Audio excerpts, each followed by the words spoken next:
Angkatan Udara Rusia mengklaim mengalami kerugian yang cukup besar atas pemberontakan yang sempat dilakukan tentara bayaran Wagner. Yakni Rusia turut mempertanyakan mengapa para pejuang Wagner menjatuhkan 6 pesawat militer Rusia. Satu di antaranya turut menembak jatuh pesawat berharga Rusia yakni IL-22M. Seperti dalam rekaman yang beredar pada Sabtu 24 Juni 2023, pesawat IL-22M ditembak jatuh.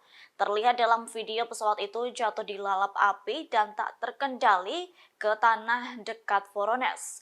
Seperti diketahui, pesawat itu cukup berharga bagi Rusia untuk melancarkan serangan di Ukraina. Namun setelah pasukan Wagner menembak jatuh IL-22M dapat memberikan keuntungan besar bagi Ukraina. Lantas, dengan kehilangan pesawat tersebut, pasukan Rusia mengalami kerugian yang cukup berdampak.